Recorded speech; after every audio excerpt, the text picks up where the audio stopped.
자, 이야기 속에 담긴 긍정의 한 줄이라고 하는 책이 있습니다. 이 책에 우박 사과 이야기라고 하는 그런 이야기가 실려 있어요. 뉴멕시코주의 한 고원에서 사과를 재배하는 영거라는 농부의 이야기입니다. 그 사과는 고원에서 자란 특산품이 되어서 많은 구매자들이 정말 좋아하는 인기 있는 사과였습니다. 그래서 그의 사과는 미리 판매 계약을 맺고 재배가 되는 거예요. 근데 어느 해인가 그만 그 수확기가 되었는데 큰 우박이 내리고 말았습니다. 우박이 내리면서 사과가 큰 상처를 입게 된 거죠. 주변 농가들도 큰 피해를 입고 이 영거의 그 농장에도 큰 피해가 왔습니다. 사람들은 어찌할 바 몰라 두 손 놀고 그렇게 발만 동동 구르고 있었습니다. 그때 이 영거라고 하는 농부가 취한 행동이 참 의미가 있는 겁니다. 그는 급히 자신에게 사과를 구매한 그 사람들에게 주문한 대로 사과를 보내면서 그 사과 상자 안에 하나의 카드를 써서 동봉했습니다. 그 카드의 내용이 이런 거였어요. 올해 사과가 뜻하지 않게 부상을 입었습니다. 하지만 이것은 우박이 만든 영광의 상처이니 양해해 주시기 바랍니다. 그리고 이 우박 맞은 상처는 이 사과가 고원에서 자란 특산품이라고 하는 증거이기도 합니다. 여러분, 그 결과가 어땠을까요? 그 사과를 받은 구매자들이 단 한 사람도 그 사과를 반품하지 않고 그 사과를 다 받아들였다고 하는 겁니다. 영거라고 하는 이 농부는 그 약점을 인정함과 동시에 그것을 장점으로 승화시킨 겁니다. 이번에 수확한 이 사과는 우박을 맞아서 상처를 입었다고 하는 것을 인정하는 것은 약점을 인정하는 것입니다. 동시에 그 우박을 맞은 이 사과는 그렇기에 고산 지역에서 난 특산품이라고 하는 것을 증거해 준다고 하는 그런 말로 그 약점을 승화시켜서 구매자들의 마음을 얻었기 때문에 그 우박 맞은 사과를 그대로 판매할 수 있었다고 하는 거예요. 오늘 본문에 등장하는 입다를 제가 보면 그런 생각이 납니다. 입다처럼 상처를 많이 받은 사람이 없습니다. 입다는 심한 그 마음의 상처가 있는 사람인데 그 상처를 승화시켜서 그 상처가 승화될 때 하나님께서 받으신 영광이 컸다고 하는 겁니다. 오늘 이 본문의 이야기를 통하여서 긍정의 힘이 주는 그 유익에 대해서 살펴보면서 이 감사의 계절 이제 마지막 설교로 여러분들과 나누길 원합니다.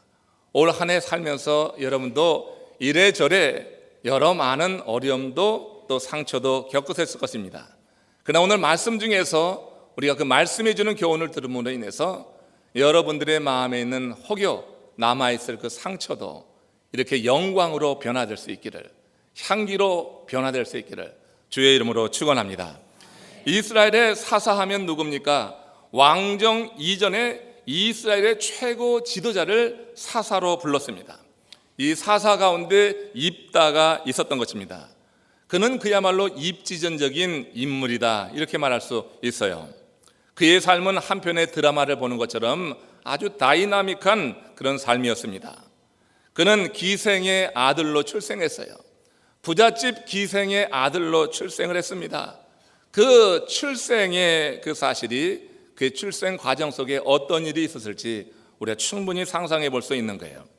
그가 그런 출생의 신분이라고 하는 것은 그가 어디를 가나 그의 꼬리뼈처럼 따라 붙었습니다. 그를 보는 사람마다 손가락질하고 뒤에서 수근거렸을 것입니다. 그는 어느 누구에게도 사랑받지 못하고 천덕꾸러기로 어린 시절 성장해 갔습니다.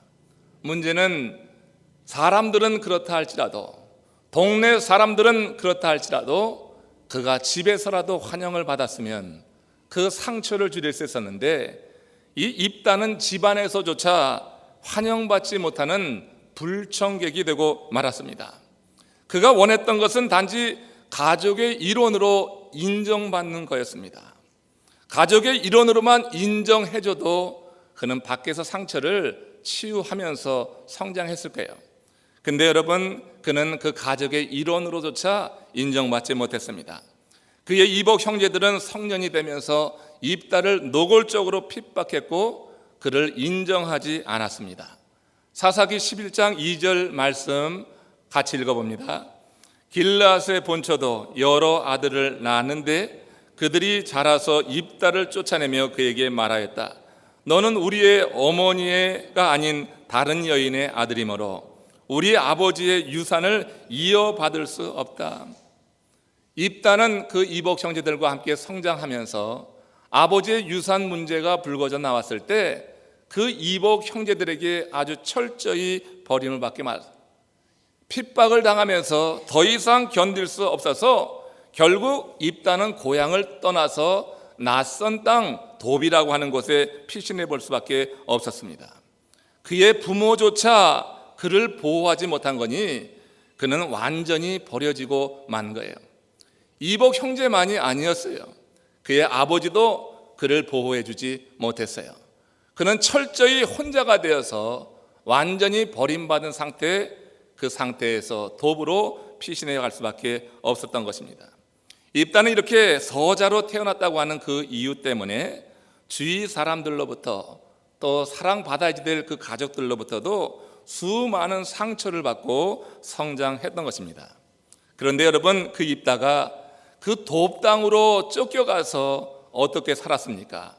돕은 여러분 후에 보면 알지만 건달패들이나 모이는 그런 버려진 땅과 같은 것인데 이 돕 땅으로 밀려간 그 입다의 삶은 우리가 생각하는 것과 달랐던 것입니다.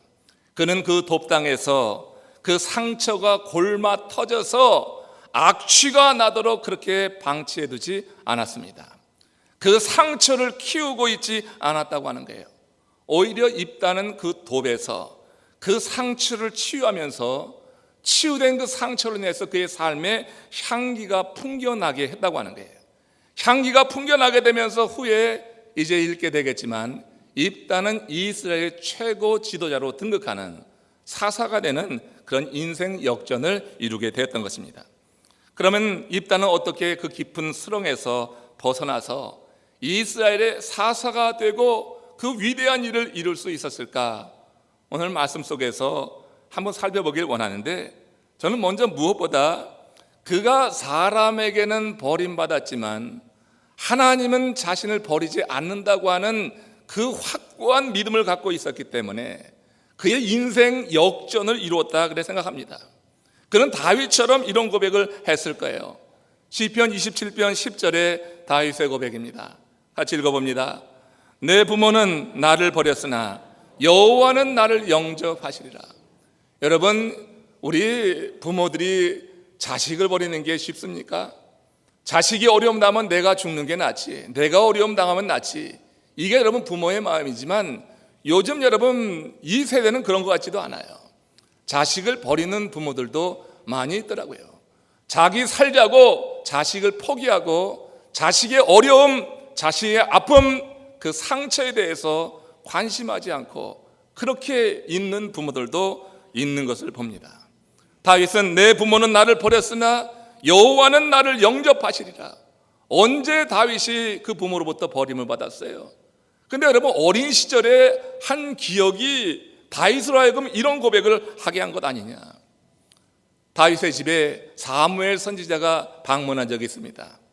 사무엘 선지자가 방문해서 그 이새의 아들 다윗을 포함한 이새의 8아들 가운데서 한 명을 택하여서 이스라엘의 2대 왕으로 삼겠다, 기름을 붓겠다고 하고 알리고 그 이새의 집을 방문했을 때 다윗의 아버지 이새는 그의 형 7은 집에 두고 그 막내는 저 들로 보내서 양무리를 치게 했던 그런 일이 있습니다.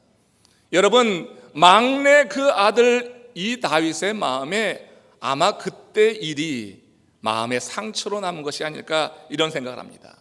나는 이 집안에서 아무것도 아니구나. 그 형 7은 사무엘을 만나며 그 사무엘로부터 이제 인정을 받아서 이스라엘의 왕으로 기름 부음을 받도록 그렇게 선정됐는데 나는 이렇게 부모도 인정하지 않는 그런 존재가 되었구나. 이건 하나의 그냥 해석입니다. 다윗이 아마 그런 마음의 상처를 이 시에서 이렇게 고백한 것 아닌가. 내 부모는 나를 버렸으나 여호와는 나를 영접하시리다. 입다는 부모에게 버림을 받았습니다. 그 형제에게뿐만 아니라 그 부모에게 버림받아서 자기 고향을 떠나서 지금 도부로 밀려가 있는 거예요. 나는 부모에게는 버림받았지만 그러나 여호와는 나를 영접하시리라. 그 낯선 땅 돕에서 이 입다는 하나님은 나를 영접하실 거다. 사람은 나를 버렸고 심지어 부모도 나를 상관치 않지만 하나님은 나와 함께 하실 것이다.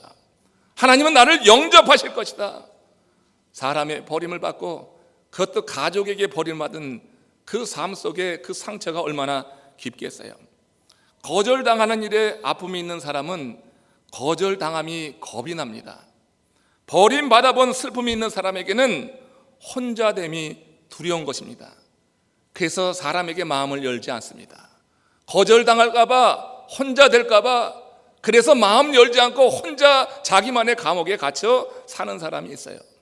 거절당했을 때 그 마음의 상처가 너무 깊어서, 너무 쓰라려서 다시는 사람과 교제하지 못하고 마음 열고 함께하지 못하는 그런 사람들이 정말 많이 있는 세대가 되었어요. 정말 이 시대는 모든 것이 편리하게 되고 풍성하게 된 것 같지만 사람의 심령은 점점 삭막해지고 메말라지고 있는 것을 보게 됩니다. 혼자 있는 시간이 점점 많아지는 거예요. 거절당하는 아픔, 혼자 되는 두려움, 이거 겪지 않기 위해서 그런 사람들이 있습니다. 입다는 충분히 그럴 수 있는 상황에 놓여 있었던 거예요. 그러나 입다는 하나님이 영접하시리라. 내 부모는 나를 버렸지만, 그게 너무 쓰리지만 그러나 하나님이 나를 영접하시리라고 하는 이 믿음 위에서 거절당한 아픔과 혼자됨의 그 두려움을 이겨낸 줄로 믿습니다. 이 믿음 위에 선 입다, 그는 자신이 당한 그 처참한 현실이 그래 저주라고만 생각하지 않았어요. 지금 이 돕에 와서 하나님이 함께 하실 것이다, 하나님이 나를 영접하실 것이라고 하는 그 믿음 위에 서니까 그 현실이 그렇게 어둡게만 느껴지지 않았어요. 입다는 그 현실을 있는 그대로 인정했습니다. 그래 나는 우박맞은 사과다. 그래 나는 우박맞은 사과다. 그의 현실을 그대로 인정했어요. 그 처참한 암담한 현실을 그대로 인정했어요. 그러면서 그는 더욱더 하나님을 집중해서 바라볼 수 있었어요. 현실을 인정하고 그 상처를 골마 터지게 그것을 되뇌이면서 상처를 키워간 것이 아니라 현실을 인정하는데, 그래 나는 사람들에게 버림받았다. 그렇지만 하나님은 나를 영접하실 것이다. 이 믿음이 그를 단단하게 만들어 세운 줄로 믿습니다. 그래서 아마 히브리서 13장 6절에서 히브리서 기자가 말하는 이런 고백을 입다도 했을 것 같아요. 같이 한번 읽어봅니다. 주는 나를 돕는 자시니 내가 무서워 아니하겠노라. 사람이 내게 어찌하리요. 사람에 대한 두려움, 사람에 대한 그와 같은 미움, 이런 거 다 떨쳐내고 주는 나를 돕는 자시니 내가 무서워하지 않겠다 하는 이런 고백으로 그렇게 돕에서 시간을 보내게 되는 겁니다. 하나님을 집중해 바라보는 시간으로 여겼어요. 그게 자신이 버려진 삶이 아니라 하나님을 생각할 수 있는, 집중적으로 생각할 수 있는 그 광야에서, 돕이라고 하는 광야에서 이 입다는 더욱더 하나님을 깊이 만나는 경험을 했다고 하는 겁니다. 그런 가운데 입다는 어깨가 축 처진 상태가 아니라 어깨를 일으켜 세웠어요. 어깨를 느릿뜨리지 않고, 그리고 자신감 있는 모습으로, 당당한 모습으로 그렇게 섰던 것입니다. 여러분, 그런 모습이 입다에게 사람이 몰렸던 이유였다고 생각합니다. 어떤 사람은 보면 사람이 다 떠나는 사람이 있습니다. 그 사람 주변에 사람 남지 않습니다. 그런데 어떤 사람은 사람들이 다 몰려옵니다. 여러분들 주변에는 사람이 몇 명 있습니까? 얼마나 여러분 주변에 머물려고 합니까? 혹시 나만 댕그러니 혼자 있는 것은 아니겠어요? 여러분, 입다는 그 돕당에 가서 어떤 상황에서 혼자 남아있을 그런 상황이었어요. 그러나 사람은 나를 버렸지만 부모는 나를 버렸지만 여호와는 나를 영접하시리라는 이 믿음으로 영적인 자신감을 갖고 당당하게 서게 됐을 때 그 입다의 주변으로 사람이 이렇게 모여듭니다. 사사기 11장 3절 말씀 같이 읽습니다. 입다는 자기의 이복 형제를 피하여 도망가서 도비라는 땅에서 살았는데 건달패들이 입다에게 모여들어 그를 따라 붙었다. 여러분, 이걸 다른 성경에서는 잡류라고 하죠.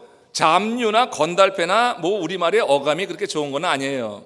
어감이 좋진 않아요. 그렇지만 어원적 의미에서 보면은 이 잡류나 건달패라고 하는 것은 사회에서 버림받고 소외됐다고 하는 것이에요. 그런 깡패를 말한다기보다 사회에서 적응하지 못하고 소외되고 버림받은 그런 사람들을 말합니다. 여러분, 사람이 이런 처지에 놓이면 자신의 운명을 탓할 것 아니겠어요? 자신의 삶을 비관하고 그리고 그 인생을 더 어둡게 만들어 가게 될 것입니다. 그런데 이 건달패들이 돕당에 들어가면서 이들이 다행스럽게 입다를 만난 거예요. 입다를 만나게 되면서 이 건달패들은 전혀 다른 인생을 살기 시작하는 것입니다. 입다가 갖고 있었던 그 긍정의 힘이 이 건달패들에게 전염되게 되었던 것이에요. 입다는 이 건달패들에게 자신이 품고 있었던 비전을 나누게 됩니다.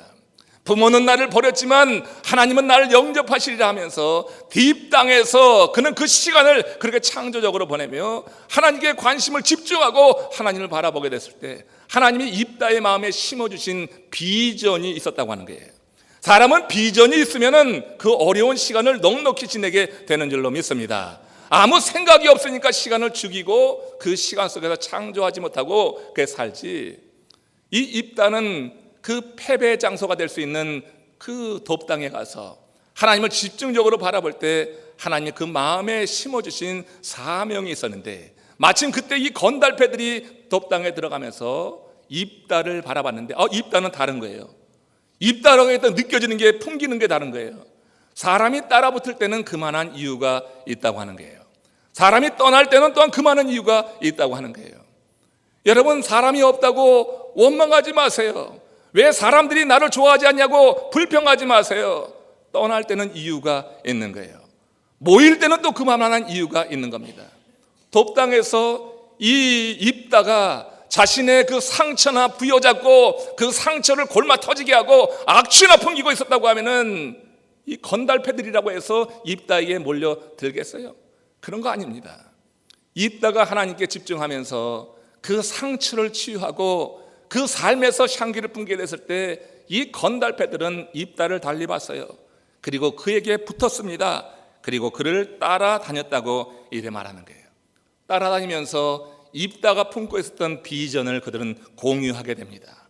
입다가 갖고 있던 그 생각을 그들이 공유하게 될 때 이 건달패들이 후예가 되는 군대로 변화되게 되는 거예요.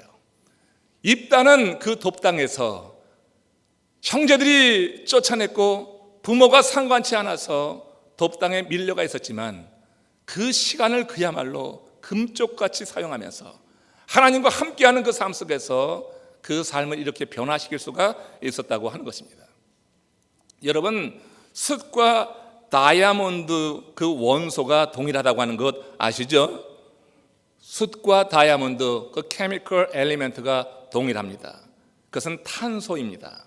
탄소인데 같은 원소로 구성되는데 어떤 건 다이아몬드가 되고 어떤 건 숯덩어리가 된단 말이에요. 가장 가치 있는 다이아몬드도 되고 정말 눈여겨보지 않는 숯덩이 같은 그런 삶도 나오는 거예요. 이처럼 여러분, 우리는 누구나 똑같이 하루 24시간이라고 하는 그런 원소를 부여받았습니다. 하나님은 이거 여러분 빈부 귀천 차이 두지 않습니다. 시간만큼 공평한 건 없는 거예요. 하나님이 우리들에게 아주 공평한 시간을 골고루 나눠주셨습니다. 근데 그것을 다이아몬드로 만드느냐 숯덩이로 만드느냐는 우리의 선택에 달려 있다고 하는 것이에요. 여러분, 입다가 돕에서 맞이한 시간도 24시간입니다. 그 입다는 그 돕에서 그 시간을 그야말로 반짝반짝 빛나는 다이아몬드처럼 사용했다고 하는 것을 여러분 기억해야지 되는 겁니다. 하나님은 우리에게 다이아몬드라고 하는 값진 삶을 통째로 선물하시지는 않습니다. 하나님은 공평하게 주신 시간을 우리가 어떻게 다루느냐에 따라서 우리의 삶이 다이아몬드 될 수 있고 숯덩이처럼 그렇게 사람들이 거들떠보지 않는 그런 인생도 될 수 있다고 하는 거예요. 자신이 받은 그 상처를 곱씹으면서 그 삶을 숯덩이로 만들어냈다고 하면 모든 사람이 그 사람을 외면하고 말 것입니다. 근데 상처를 딛고 일어나서 향기를 발하게 되면 모든 사람들이 그와 함께 하고 싶어하는 그런 인생이 된다고 하는 거예요. 이 돕당에서 입다는 그야말로 상처를 딛고 일어나서 아름다운 향기를 드러냄으로 인해서 그의 인생, 그의 삶을 다이아몬드처럼 반짝반짝 빛나게 한 줄로 믿습니다. 일체유심조라고 하는 말이 있습니다. 법화경의 핵심 사상, 화엄경의 핵심 사상입니다. 일체유심조, 이건 모든 것이 마음먹기에 달렸다고 하는 것입니다. 아무리 고통스러운 일이 생겨도 그것을 슬기롭게 극복하는 것이 바로 지혜인데, 이 지혜가 사람의 마음에 달려 있다고 하는 거예요. 실제로 여러분 주위에 보면은 우리 마음가짐에 따라서 천국과 지옥을 경험하는 많은 사람들을 봅니다. 여러분, 환경이 천국이요 환경이 지옥이기 때문에 그런 게 아니에요. 우리 마음이 천국이면은 환경이 지옥 같아도 천국의 삶을 사는 줄로 믿습니다. 근데 여러분, 마음이 지옥이면은 환경이 천국 같은데 누가 봐도 너무나 완벽한데 그 속에서 지옥 같은 인생을 사는 사람들이 얼마나 많이 있는지 몰라요. 여러분, 그 입다의 그 형제들, 이복 형제들 한번 생각을 해봐요. 아버지의 유산 문제를 가지고 그렇게 다투는 그 모습을 생각해봐요. 환경은 천국이라고 볼 수 있을지 모르겠어요. 그런 다툼을 하는 그 가족 간에 무슨 천국이 있습니까? 그건 지옥 같은 삶이 되는 거예요. 사랑하는 성도 여러분들, 환경을 보고 탓하지 맙시다. 너무 많이 듣는 얘기지만 오늘 다시 한번 들으시고 생각해 보십시오. 여러분, 입다는 그 돕당에 가서 환경은 그야말로 지옥이에요.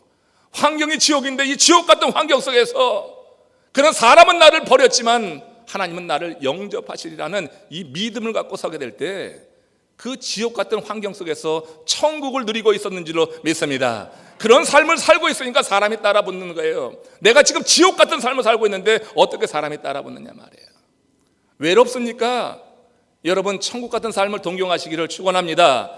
내 마음으로부터 주를 사모하시길 바랍니다. 하나님의 진리의 말씀이 내 마음을 다스릴 수 있도록 주님 앞에 열고 주님의 은혜를 구하시길 바랍니다. 내 마음이 천국이면 환경은 아무 상관이 없는 거예요. 내 마음이 천국이면은 그 모든 곳이 천국이 될 수 있는 거예요. 내가 가는 어느 곳이나 천국의 삶을 누릴 수가 있다고 하는 것입니다. 일체유심조, 모든 것이 마음 먹기에 달렸어요. 특별히 주 안에서 우리가 바른 마음을 먹게 될 때 우리는 이런 정말 전혀 다른 차원의 인생을 살게 되는 줄로 믿습니다. 입다는 잡녀들이 그에게 나왔을 때 그들과 함께 인생을 비관하면서 그 자리에 주저앉지 않았어요. 사실 여러분, 상처받은 사람들이 몰려들면 나도 상처받았으면 그 상처를 나누면서 얼마든지 쉽게 살 수 있어요. 같이 상처를 나누면 그래도 여러분 시원하기도 해요, 어느 때는. 그렇지만 상처만 나누고 있어서는 그 인생에는 절대 발전이라고 하는 것을 기대할 수가 없는 겁니다. 상처받은 사람 가까이 가서 너무 오래 머물지 마십시오. 상처로 말미암아서 악취를 풍기는 사람 너무 오래 머물면 같이 병들고 마는 겁니다. 기도해 주십시오. 떨어져서 기도해 주십시오. 그래서 그가 회복될 수 있도록, 스스로 설 수 있도록, 그도 하나님을 볼 수 있도록 기도해 주십시오. 그런 다음에 가서 그와 함께 교제하십시오. 그러면 여러분들의 삶도 건강하게 될 줄로 믿습니다. 입다는 절대 그 잡류들이 몰려왔을 때 그들과 함께 상처를 어루만지면서 나도 그래 하면서 그 인생을 그렇게 골마 터지게 하지 않았다고 하는 거예요. 이미 입다는 그 믿음으로 우뚝 서 있었어요. 그리고 아주 굳은 믿음으로 반듯하게 살고 있었기 때문에 그에게 찾아온 이 잡류들, 건달패들을 변화시킬 만한 그런 영향력을 발휘하고 있었고, 그들은 입다를 만났기 때문에 전혀 다른 인생을 살 수 있는 복을 누리게 되었다고 하는 것입니다. 입다는 현실을 인정하며 미래를 준비하고 있었습니다. 그런 입다에게 찾아온 건달패는 입다가 생각할 때는 하나님이 보내주신 사람들이었어요. 그들은 하나님이 보내주신 사람들이에요. 그들도 사람들에게 버림받은 사람들이고 상처가 있는 사람들인데 그 상처를 이해할 수 있는 입다는 그들의 마음도 다스릴 수 있었어요. 그가 하나님으로부터 받은 비전을 가지고 또 그곳에서 하나님이 분명히 함께 하신다고 하는 믿음을 갖고 서 있을 때 자신에게 찾아온 이 잡류들, 건달패들은 하나님이 내게 보내신 자들이다, 사명을 가지고 그들과 함께 비전을 나눴어요. 비전을 나누면서 그들에게도 꿈을 심어줬어요. 이제 그들에게도 마음에 난 상처가 치유됐어요. 마음에 난 상처가 치유됐을 때 그들은 아주 훌륭한 군대가 될 수 있었다고 하는 겁니다. 이렇게 군대로 갇혀 나가았을 때 마침내 입다에게 기회가 찾아오게 된 거예요. 이스라엘이 암몬이라는 나라로부터 공격을 받았습니다. 풍년등화의 운명에 놓이게 됐습니다. 그때 그를 쫓아낸 고향의 장로들이 입다를 찾아오는 것입니다. 입다를 내몰았던 자들이 입다가 있는 곳까지 와서 입다를 다시 모셔가는 그런 내용을 우리가 볼 수 있어요. 사사기 11장 4절에서 6절 말씀 같이 읽습니다. 얼마 뒤에 암몬 자손이 이스라엘을 쳐들어왔다. 암몬 자손이 이스라엘을 쳐들어오자 길르앗의 장로들이 입다를 데려오려고 돕당에 가서 그에게 말하였다. 와서 우리의 지휘관이 되어 주시오. 그래야 우리가 암몬 자손을 칠 수 있겠어. 한번 생각해 보십시오. 만약 입다가 그 돕에서 자신의 처지나 한탄하며 시간을 낭비하면서 그 상처를 골마 터지게 하고 악취를 풍기고 있었다고 하면 그 장로들이 오겠습니까? 말도 안 되는 일입니다. 그가 그 돕에서 그 인생을 그렇게 허비하고 있었다고 하면 어떻게 그 장로들이 와서 도와달라고 그렇게 말을 하겠어요? 되지 않을 일입니다. 여러분, 우리 인생에 기회가 자주 오는 것이 아닙니다. 그렇기 때문에 기회가 왔을 때 그것을 놓치지 않아야지 되는 거예요. 그러나 아무리 내가 놓치고 싶지 않아도 준비되어 있지 않으면은 눈 뜨고 보면서 기회가 지나가는 것을 그냥 바라보면서 가슴만 칠 때가 있는 거예요. 내 발등을 찍는 거예요. 입다는요, 그 암울한 순간에도 최선을 다해서 준비했던 것입니다. 돕으로 밀려갔을 때 원망하지 않았어요. 사람에 대한 원망 없습니다.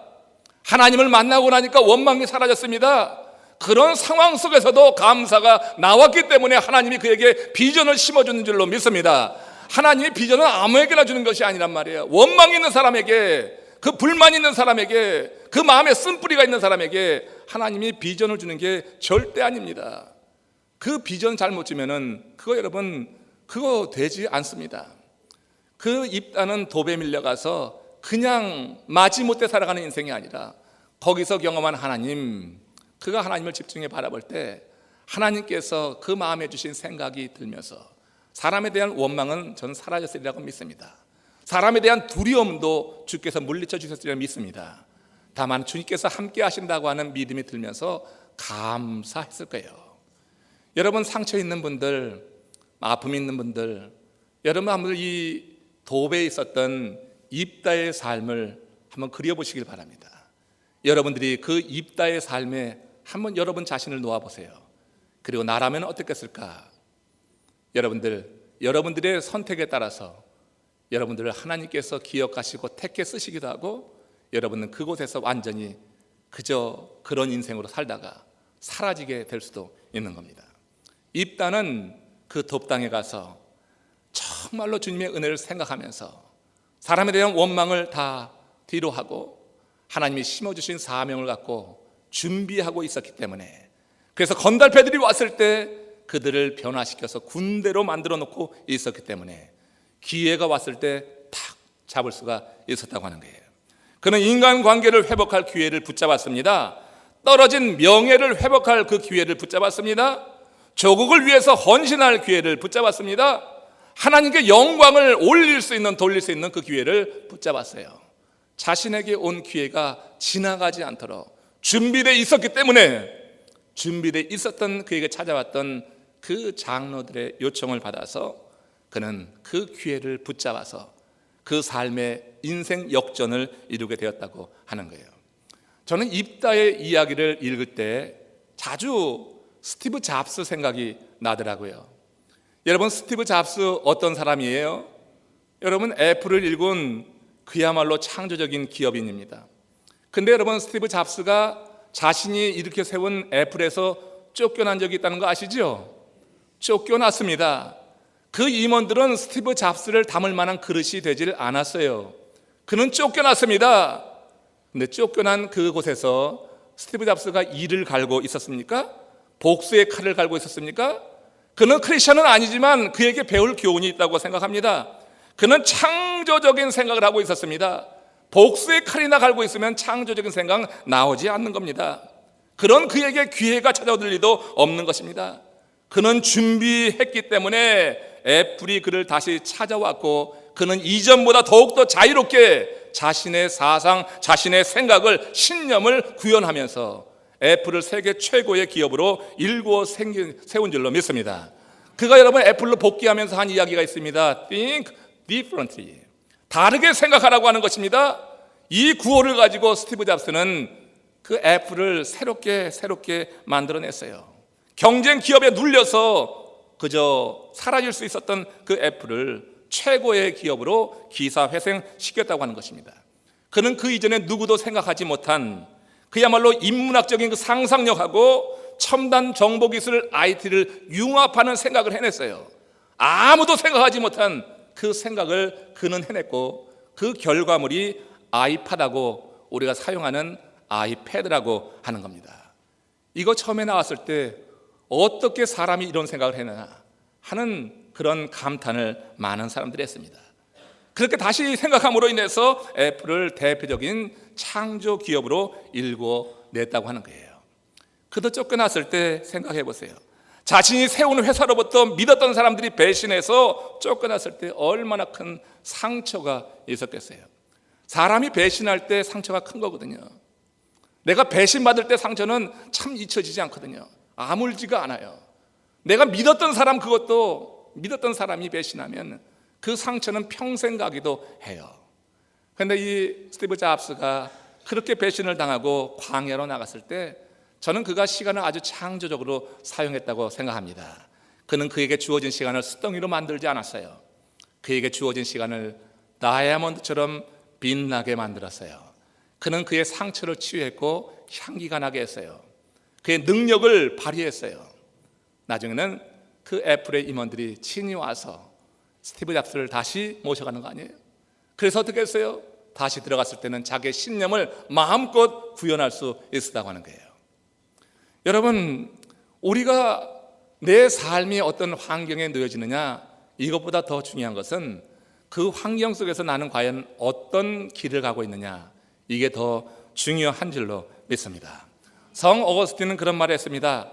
고통은 동일하나 고통을 당하는 사람은 동일하지 않다.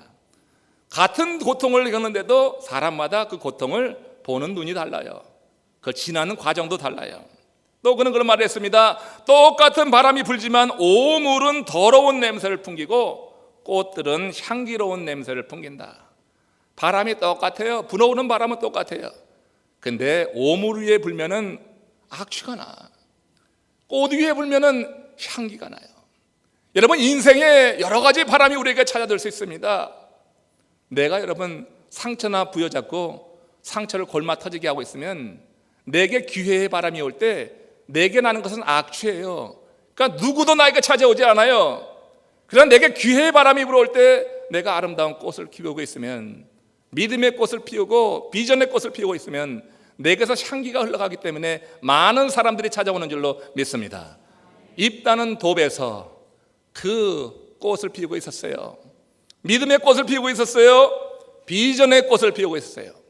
그런 그에게 그를 쫓아냈던 길앗의 장로들이 고개 숙이고 오는 거예요.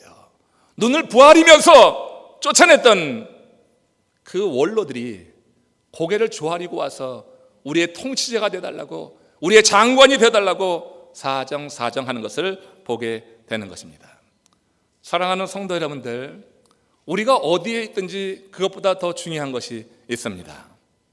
그것은 우리가 어디를 향하고 있느냐 하는 거예요. 플로리다를 출발한 비행기가 저 디트로이트로 가고 있습니다. 플로리다를 떠나서 디트로이트로 가는 비행기가 지금 템파 지역 그 상공에 있다고 가정을 해보세요. 이 비행기는 지금 여전히 어디에 있는 거예요? 플로리다 지역을 벗어나지 못했어요. 그러나 사람들은 그 비행기를 가지고 다 뭐라고 합니까? 디트로이트 행 비행기라고 말합니다. 지금은 그 비행기가 이 플로리다 항공에 있지만 이제 시간이 가면은 이 비행기는 반드시 디트로이트 공항에 착륙하게 될 거예요. 여러분, 이게 뭡니까? 중요한 것은 방향이지 위치가 아니라고 하는 겁니다.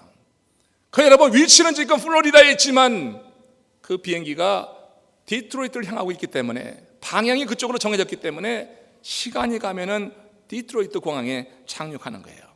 어떤 분이 40일 새벽 부흥성에 참석하면서 은혜를 아주 크게 받았습니다. 가정입니다. 근데 그가 이러다가 선교사로 나가는 거 아니야? 아주 멈칫하는 거예요. 멈칫해서요. 그래서 이러면 안 되지. 내가 어떻게 선교사로 가겠어? 그래, 어디 있는 일을 어떻게 해? 하고 멈칫하면서 마음이 세상으로 향했어요. 조절해야지 하고 세상으로 향했어요. 그렇다면 이 사람의 위치는 아직 교회에 머물고 있지만 그 사람의 영적인 상태는 세상 행이라고 보면 되는 겁니다. 몸뚱이만 여기 와 있지 마음의 방향은 세상으로 향해 나가는 거예요. 어떤 자리에 얼마나 익숙한가는 중요하지 않습니다. 내 마음이 어디를 향하고 있느냐가 더 중요하다고 하는 거예요. 위치보다 중요한 게 방향입니다. 내가 있는 이 교회에 지금 몸이 와 있다고 해서, 내 몸이 지금 이 교회라고 하는 위치에 있다고 해서 그 삶을 하나님이 받으시는 건 아니에요.